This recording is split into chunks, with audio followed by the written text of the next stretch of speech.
بلال ایک نوجوان factory worker جو ایک پرہجوم شہر سے تھا۔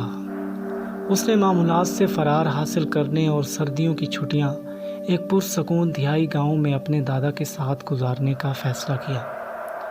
اس کے چچا ایک تجربہ کار ٹرک ڈرائیور تھے۔ ان کو شادی کا سامان پہنچانے کی فوری ضرورت تھی اور انہیں ایک اور ڈرائیور کی کمی تھی۔ بلال مہم جوئی کا شوقین تھا۔ اس نے خوشی خوشی رضاکارانہ طور پر ساتھ جانے کی پیشکش کی۔ انہوں نے تقریباً رات 9 بجے سفر شروع کیا۔ رات کی ہوا ٹھنڈی اور ساکت تھی۔ ان کے سفر کے کئی گھنٹے بعد وہ خود کو ایک گھنے جنگل میں پایا۔ سڑک بامشکل ایک کچی پگڈنڈی تھی جس کو مکمل اندھیرے نے نگل لیا تھا، جسے صرف دور سے آتے کتوں کے رونے کی خوفناک آوازوں نے توڑا تھا۔ اچانک ٹرک جھٹکا کھا کر رکا۔ ان کا ٹائر پنچر ہو چکا تھا۔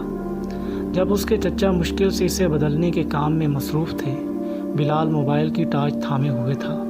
اس نے ایک پریشان کن ٹھنڈک محسوس کی۔ اسے قریب کی جھاڑیوں میں سرسراہٹ کی آوازیں آتی رہیں، گویا کوئی نادیدہ چیز حرکت کر رہی تھی۔ اس پر تیز نگاہوں سے دیکھے جانے کا شدید احساس کیا گیا۔ ٹرک کی دوسری طرف سے ایک زوردار دھمک سنائی تھی۔ اس کے چچا اگرچہ واضح طور پر گھبرا گئے تھے، لیکن انہوں نے پرسکون انداز میں بلال کو چیک کرنے کو کہا۔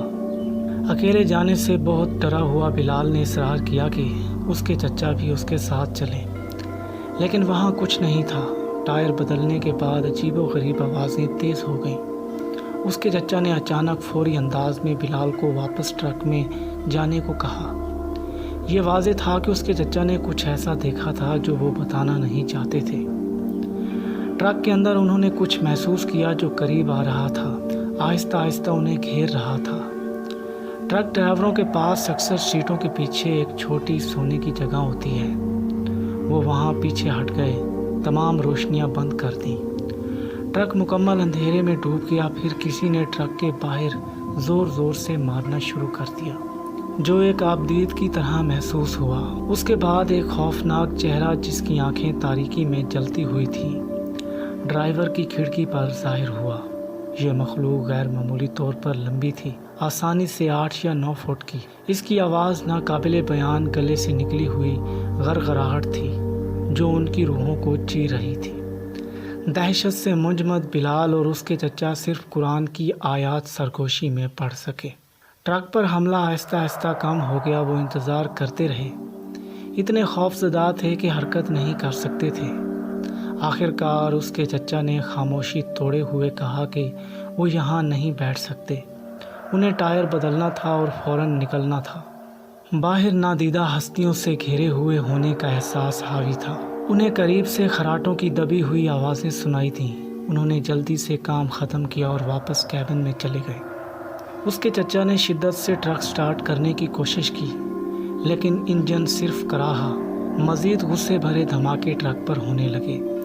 بلال خوف سے چیختا ہوا اپنے چچا سے آیت الکرسی پڑھنے کی درخواست کی۔ جب انہوں نے یہ پڑھا تو کسی نے ڈرائیور کے دروازے پر شدت سے مارنا شروع کر دیا۔ ایک آخر ساتھ اس کے چچا نے چابی گھمائی اور اس بار کسی معجزے کے ذریعے انجن گرج کر چلنے لگا۔ وہ تیزی سے بھاگے۔ نادیدہ ہستیاں تھوڑی دور تک پیچھا کرتی رہیں، اس سے پہلے کہ وہ آخر کار کمرات کی حفاظت میں پہنچے۔ انہوں نے شادی کا سامان پہنچایا اور گھر واپس آ گئے۔ بلال اور اس کے چچا دونوں کو کئی دنوں تک تیز بخار رہا۔ دوستو، یہ واقعہ میرے دوست کا ایک سچا واقعہ ہے۔ امید کرتے ہیں کہ آپ کو ویڈیو ضرور پسند آئی ہوگی۔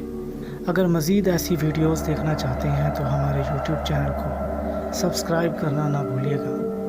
ملتے ہیں انشاءاللہ اگلی ویڈیو میں، تب تک کے لیے اللہ حافظ۔